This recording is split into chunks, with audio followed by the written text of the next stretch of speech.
to introduce the keynote speaker today, Mr. Jim Balsillie. I could read his entire biography, but I think we would have to add a third day to this event, so I'll just hit the highlights.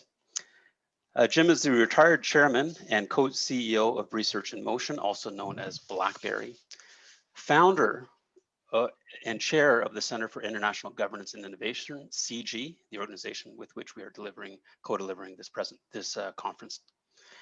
In addition, he is the co-founder of the Institute for New Economic Thinking in New York, the Council of Canadian Innovators based in Toronto. He also founded the Balsillie School of International Affairs and the Arctic Research Foundation. And he's also a member of the board of the Carnegie Endowment for International Peace. I am honored to welcome Mr. Jim Balsillie to present the keynote speech today. And I look forward to the insights that he will present. And one note, we are accepting questions and we do plan to have enough time to engage the participants. So Jim, over to you. Well, thank you, Konstantinos, for those kind remarks, and also thanks to my CIGI colleagues for inviting me to address you today on the timely important topic of the role of intellectual property in Canada's prosperity and security. My remarks will be around 20 minutes, and then we'll have a moderated Q&A. The accelerated pace of innovation and the digital transformation over the past 30 years has created a new kind of economy in which the basis of wealth and power is derived from the ownership of valuable IP and control of data. The digital transformation is also creating a new kind of social and political space, reshaping both public and private spheres. IP and data are now the world's most valuable business and national security assets. In 1976, 16% of the value of the S&P 500 was intangibles. Today, intangibles comprise over 91% of the S&P 500's $28 trillion total value. Canada is trailing in the shift to an intangible economy, affecting our prosperity and defining our challenge going forward. IP and data are the primary economic and national security drivers of the 21st century economy, both domestically and internationally. Consequently, we have to govern for both the non-economic and economic effects of these intangible stock assets. The matrix on the left shows this dual-use nature, requiring a policy response that extends beyond a traditional fiscal lens and beyond simply a domestic lens. The star graphic on the right is a representation of the cross-cutting nature of policy decisions for intangible stock assets, illustrating the need for a holistic approach. The tangible and intangible economies are fundamentally different.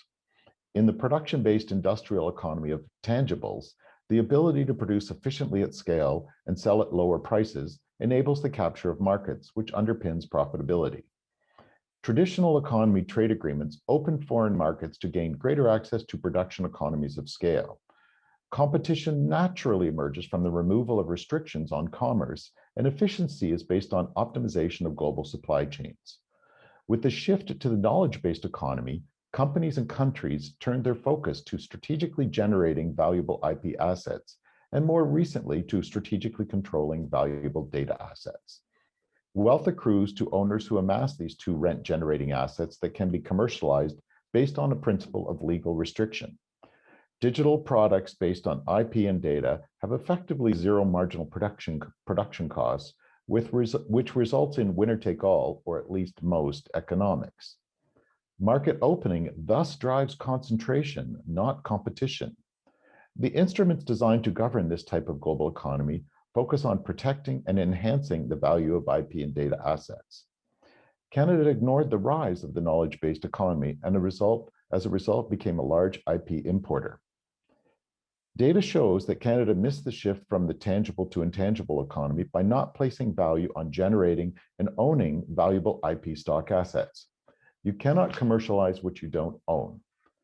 With shrinking innovation outputs and poor standing in reputable global indices, our weak performance cost our economy billions and leaves us more vulnerable in a turbulent world. Over the past 25 plus years, the global economy has been a two-legged race. One, liberalizing trade based on comparative advantage costs for the tangible economy, and two, creating rules and regulations for marketplace frameworks where intangible assets generate revenue based on the principle of legal restriction. Canada only had policies for one of the two legs in this race, the traditional production-based economy, which is shrinking in importance as the digital transformation continues to transform all industries. The US National Bureau of Economic Research report states, and I quote, "Patents are the most concrete and comparable measure of innovative output over countries in time. They have a direct impact on wealth and power at the firm level and nationally, which is why smart innovation countries focused on owning and protecting these assets.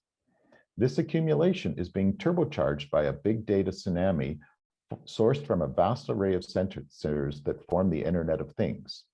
IBM recently estimated that 90% of all the world's data has been created in the previous 3 years. Juniper Research estimates that the number of connected devices will grow to 46 billion by 2021. While profound in terms of its implications for the organization of governance and of the economy and security, the current shift is unprecedented in terms of its rapidity and thus demands sophisticated policy approaches. There is a global race underway by large firms and nation states to own critical IP, especially for key emerging areas such as blockchain, AI, and machine learning. China has taken a big page out of the US playbook with its industrial strategy for IP that involves specialized IP courts, IP education initiatives, aggressive participation in international marketplace framework structures such as standard setting organizations, and generating massive passive patent stocks. In 2017, China for the first time received more patent applications than the US, the EU, Japan, and Korea combined. In 2018, China filed more than 30,000 public AI patents, an impressive tenfold jump in 5 years, and about 2.5 times more than the United States, which it surpassed for the lead. In 2019, China took over the top spot in the world for international patent applications. According to the most recent statistics, 1.5 million patent applications were filed in China, more than the combined total of the next 10 busiest IP offices. In advanced policy circles, the competition to dominate AI has been characterized as AI nationalism or techno-nationalism. According to a recent WIPO report, Canada was the only jurisdiction to see a decrease in the number of AI patents applied for between 2016 and 2018. Machine learning is a general purpose technology that is impacting all sectors and parts of society. It leads to the winners gaining enormously enhanced economic, technological, and military powers. You cannot patent data, but you can patent around it and block access, even when the data is shared. Many countries are working hard to accumulate valuable IP and data assets because it's a precondition to generating innovation outcomes. The Patent Cooperation Treaty is a 152-member country agreement that provides a unified procedure for filing international patents. Given that PCT filings must be filed in the home country of the applicant, they are considered a helpful proxy for a country's ability to generate valuable IP assets. Canada's reduction in PCT filings from 2014 to 2019 puts us in last place globally. IP is, by definition, a government-granted exclusive ownership right to an idea. Many commonly associate IP to patents, but there are many different types of IP, 13 of which I have listed on this slide. Any successful freedom to operate strategy involves a sophisticated mix of the various relevant IP rights. This slide lays out some of the categories where spillovers from the traditional economy differ for an innovation economy, requiring us to reevaluate acceptable foreign investment models to protect companies and critical technologies, and allowing for the wealth and security effects to benefit Canada. In the tangible economy, virtually all foreign investments, direct or portfolio, result in positive economic spillovers. However, in the intangible economy, these investments yield very different outcomes. FDI takes the form of a business in one country possessing controlling ownership of what is commonly known as a foreign branch plant in another, which manifests as a negative spillover in the innovation economy. Canada's official FDI policy is still rooted in the traditional economy and too often the spillover logic from the manufacturing sector is transferred into the knowledge-based sectors. This is most evident in how we approach industry partnerships inside Canadian universities. Because the nature of the spillovers and the knowledge-based and the data-driven economy, these partnerships have contributed to low and declining outcomes for the Canadian economy. This slide shows some of the IP exfiltration occurring at our publicly funded institutions across a number of strategic fields and technologies. Most recently, the renewed partnership between Dalhousie and Tesla provides a glaring example. Despite considerable investment and a declaration by the former ICE minister that Canada will be, and I quote, a global leader in producing batteries, our current policy orientation allows for all of the IP and associated economic effects to be given to Tesla headquarters in exchange for research publications. For years, experts have been sounding the alarm regarding Canada's foreign research partnerships within our institutions, a situation now exacerbated by new partnerships funded by agencies like NSERC.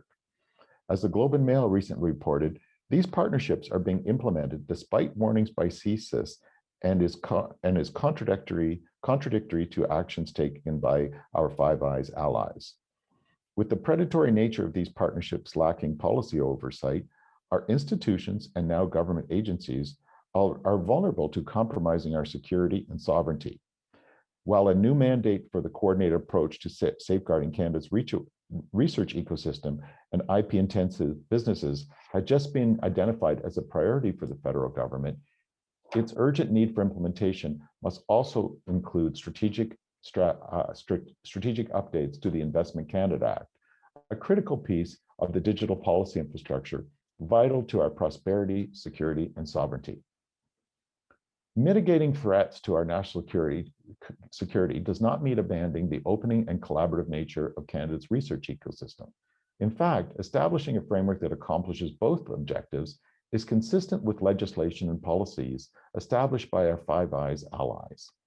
This slide is an example of the policy levers Australia and the US have employed to protect their national security, sovereignty, and research integrity. These levers ensure transparency and accountability while giving the government tools to protect its economic, security, and research interests. Innovation is the commercialization of ideas across all industries and all sectors. In the economy of intangibles, the firm is the agent of innovation because that's where commercialization occurs. The strategic operating principle for firms is called freedom to operate. Freedom to operate needs to be a core aspect of education for anyone participating in the economy of intangibles, whether public or private sector. Freedom to operate is at the core of the innovation economy because IP rights are by their very nature legal monopolies. By owning IP, you restrict others from using a valuable idea, and then you collect economic rent when others use that idea. When a company does this well and at scale, they generate successful innovation outcomes for their stakeholders and their national economies. The lack of requisite training programs and strategic prioritization in the area of intangibles is having an adverse effect on the fortunes of far too many Canadian companies. This slide shows two recently published charts. First, a survey by Statistics Canada on the types of IP held by SMEs in Canada that notes that while 59% of SMEs are at least slightly aware of patents, only 2% of SMEs hold rights to at least one. By contrast, China recently announced that IP awareness increased from 3% to 86% as a result of their national IP strategy, which they launched in 2008. But here's the good news. According to a recent CIPO survey, Canadian SMEs aware of or holding formal IP rights are 3 times more likely to have expanded domestically and 4 times more likely to have expanded internationally. Canada has a low and declining rate of business investment. This lack of investment is not because of competitive intensity or a resource curse, but because of a company's weak freedom to operate position, which comes from well-developed IP rights. If a company has a high freedom to operate vis-a-vis competitors, then the cost to pursue new opportunities is much lower and available potential opportunities are much higher. This dynamic creates much more favorable private business investment opportunities, so it is IP and freedom to operate that must be established first. I repeat, in the intangible economy, government expenditure on R&D without a comprehensive freedom to operate strategy does not create domestic bird opportunities. IP is a technical realm that requires technical sophistication for those looking to fully exploit its value. This means comprehensive education strategies must urgently be developed and educated and implemented. Unfortunately, Canada's innovation system is awash with non-experts parading as experts, trying to redefine and reinterpret established IP terminologies, conflating basic economic and legal concepts, and sowing confusion. Worse yet is that this type of undermining of the emerging innovation ecosystem is most often done by taxpayer-funded intermediaries. On this slide, I've collected some recent examples of the type of nonsense that is peddled as expertise. They confuse economic inputs such as labor and investment and categorize them as owned outputs in the innovation economy. They even go as far as categorizing customers as a legally classified form of IP. These are not just alternative facts. This is intolerable. It is particularly troubling for an ecosystem that is already playing catch up on the understanding what IP is and how value is generated from it. We cannot allow publicly funded institutions to undermine, at scale, the very entrepreneurs they are mandated to support. Would we ever allow non-experts to rampage through established medical or engineering practices? During the consultation process for the expert panel on intellectual property in Ontario, which I chaired, no single issue received as much universal support among all stakeholder groups as the topic for better education on IP. We heard from so many entrepreneurs that even incubator executives have lessons to learn, not teach. Comprehensive IP education strategies created and delivered by subject matter experts are essential if we're going to see an upward trend in our innovation outputs and give our companies a fighting chance. And it is incumbent on those of you who are IP professionals to police your ecosystem the way professional fields are policed to ensure that interlopers don't undermine the very good work that you are doing. There's a notable gap between the performance narratives coming out of Canadian universities and the metrics that support perceived successes. For example, from 2012 to 2015, the University of Utah generated $212 million in licensing income, or $136,000 per million in research expenditures. By contrast, in 2017, University of Waterloo generated $55,000 in licensing income, or a mere $296 per million in research expenditure. The graphic on the left is an example of promotional material distributed in the US by Waterloo's Economic Development Corporation. Here is Canada's current innovation pitch to foreign investors. Our taxpayers will pay all of the professors' research costs and salaries. We'll give you Canada's best taxpayer-funded IP for free, whereas in the US you would have to pay for that. Our taxpayer-funded STEM talent is cheaper, and if you hire them, we'll give you tax credits. You pay no taxes in Canada, nor does Canada's economy expect you to participate in your wealth effects. And in many cases, we'll top it off with large grants. America provides a good, but not the only example of a smart country that updated its government structures to fit with the new economy of intangibles starting in the 1970s. In order to design policies that support their country in what was then the emergent knowledge-based economy, they created a public-private framework that strategically manages their $8 trillion annual income from intangibles in a systemic and deliberate manner, informally called the Iron Triangle. It strategically manages America's intangible assets both domestically and internationally, and is composed of the USPTO within the Department of Commerce, the Economic Bureau within the State Department, and the USTR within the Executive Office of the President. Because the economy of intangibles is based on a principle of restriction, this system changes hundreds of times every day. Smart countries like the US understand that success in the innovation economy can only come with a regular interplay between public sector decision makers and the private sector where commercialization happens. Today's trade agreements are called economic partnerships because they create expanded legal structures that enhance the value of those who own IP and control data, so they're better called intangible asset protection agreements, as coined by the Canadian economist Dan Chiriak. These new economic frameworks originated when advanced economies created mega regulatory agreements, such as the TPP, to manage the digital transformation at global scale and for their interests. Today's trade agreements embody instruments for regulatory control by dominant parties. Those with the power make the rules, increasing the asymmetries between nations lacking IP and data strategies. The words free trade don't even appear in the recently ratified CUSMA. In closing, our country was built by strategic thinkers who developed initiatives for nationally led infrastructure, community or industrial cooperatives, and sound social policies.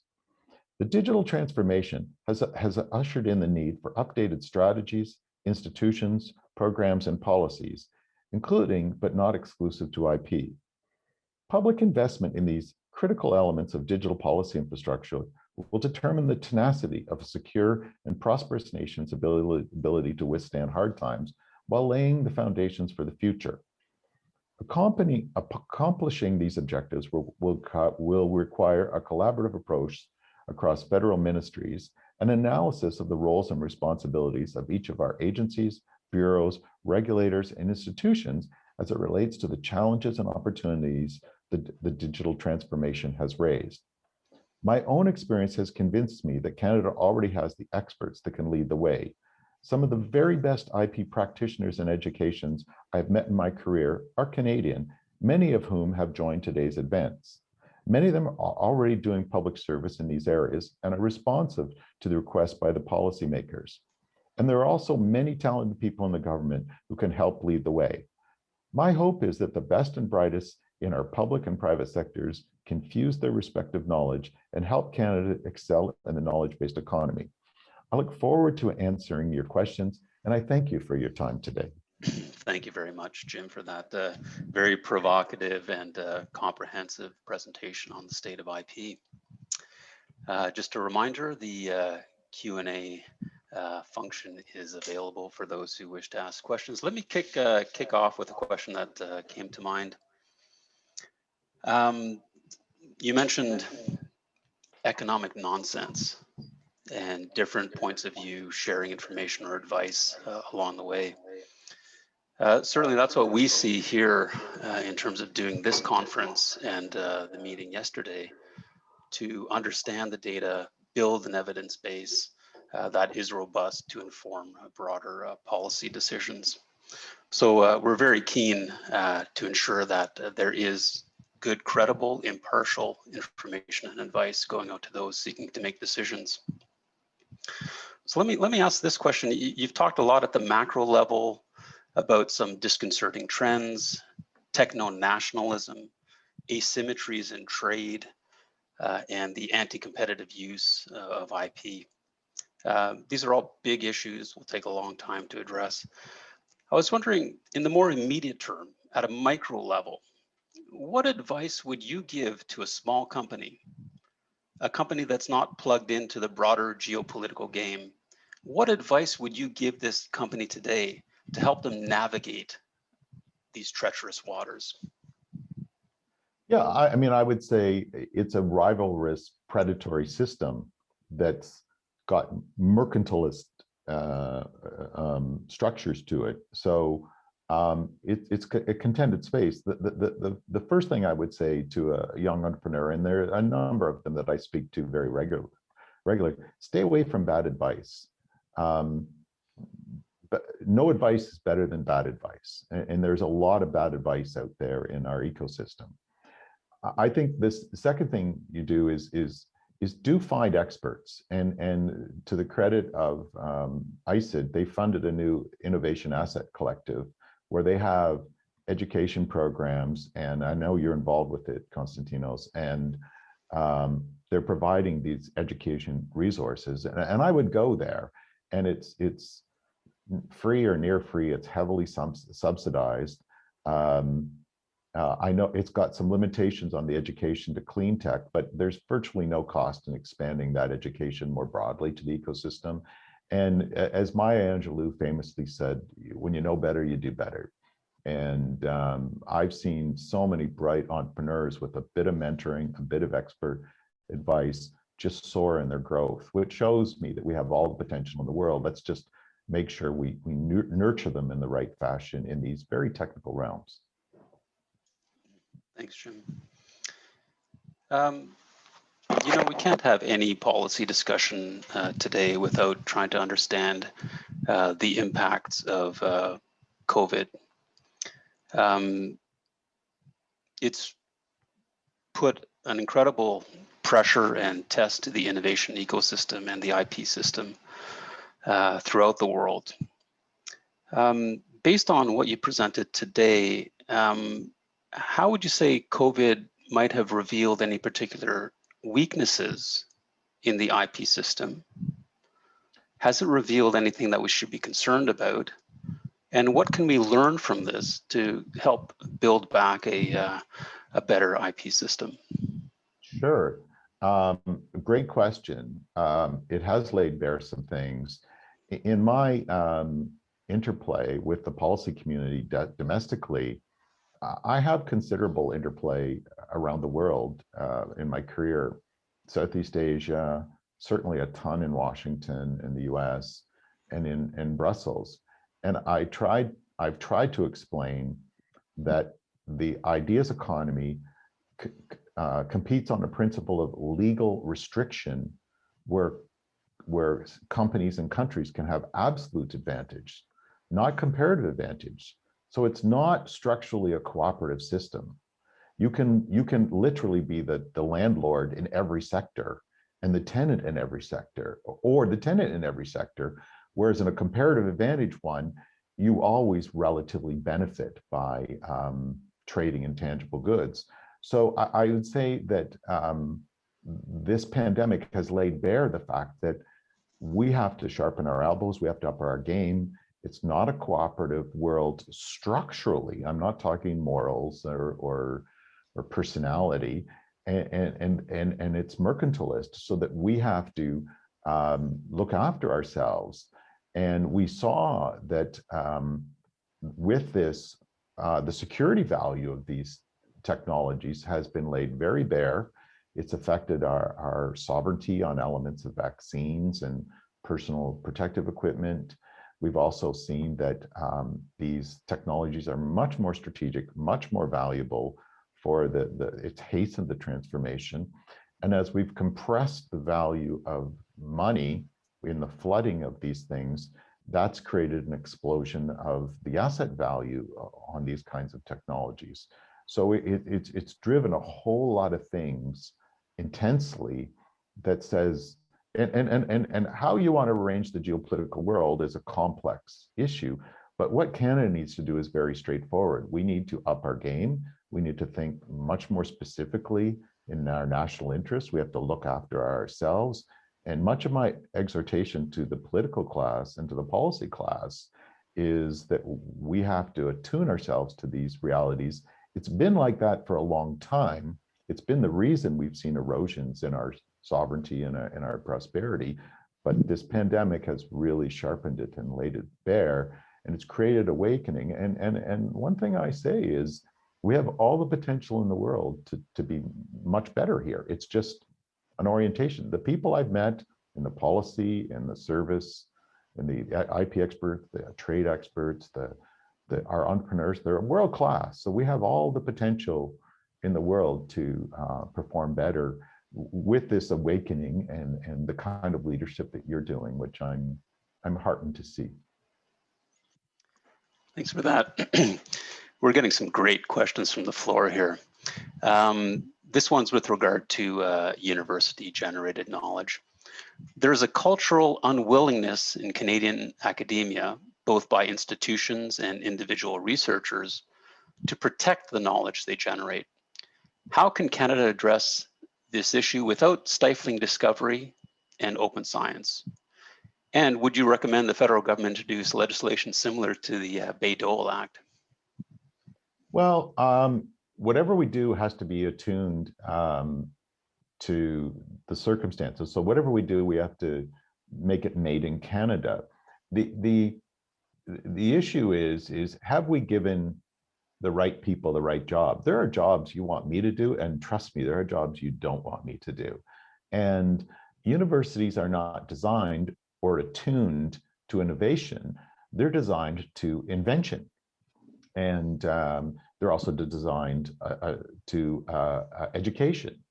So they come up with new ideas. They teach people to enhance their human capital, and one can say some other things too. But the idea, the expertise and the focus of claiming an idea and manifesting that for their funders or their ecosystems, economic and non-economic effects, is not necessarily a university's job.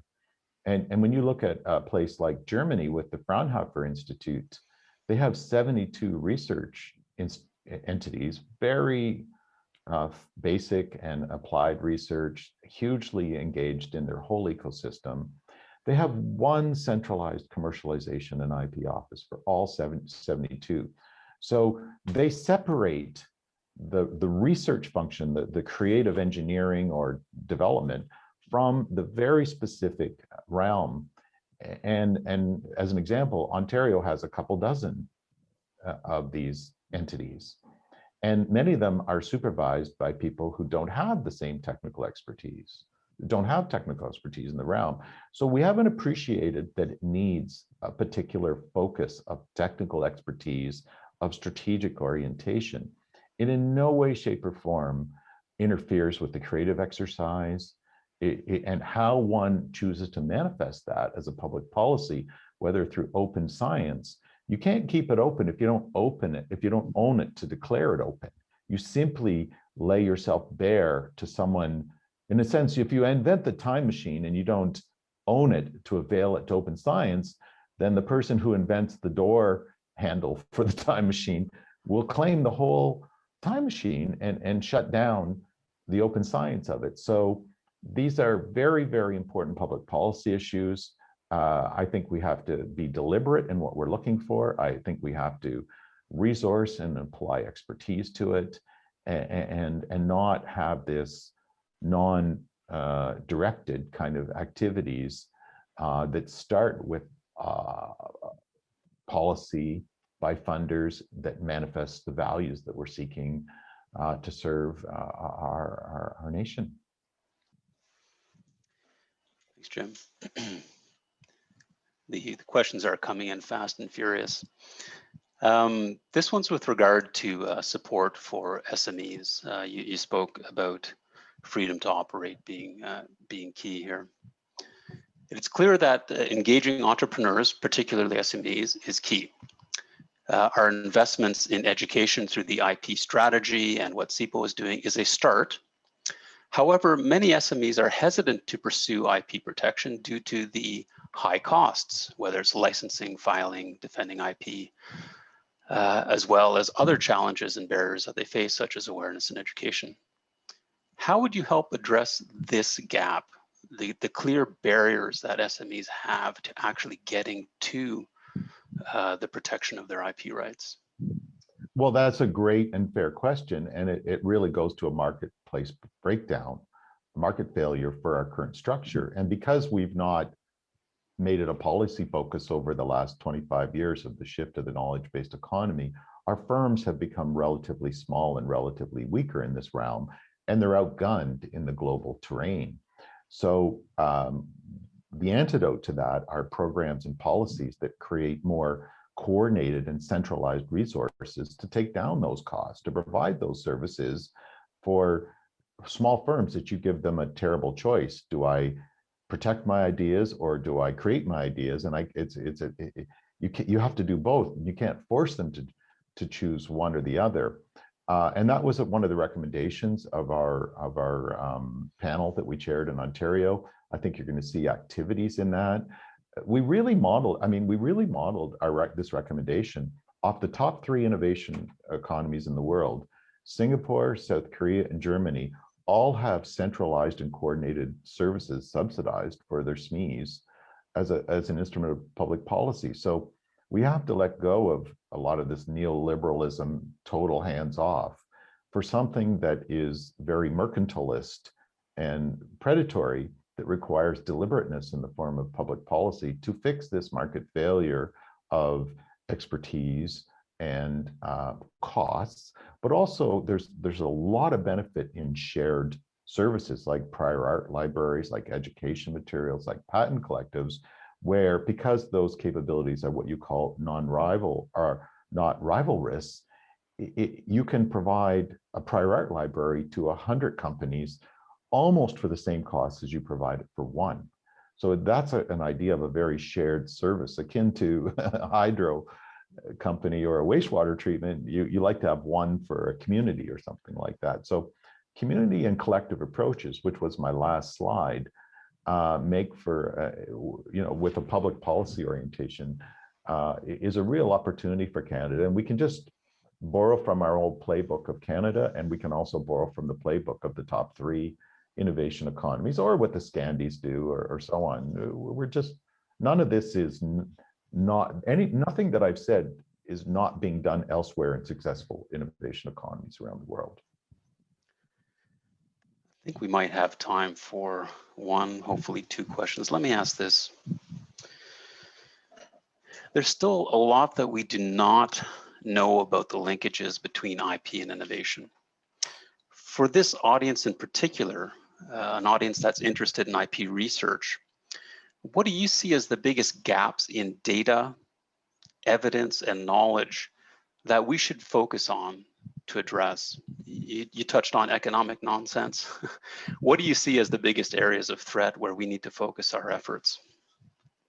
Well, there's a lot. I would say the first thing is, because it's a cross-cutting technical realm, I think you need to do research on the coherence of the varying things, because how you do research funding, CIPO, Competition Bureau, foreign direct investment, which I talked about, free trade agreements, Standards Council, and various ICID programs, all are an aspect, and also national security issues, all together. So I think we want to assess the various spices on the spice rack, but you really also want to say, what is the meal you're trying to cook, and what does this look like?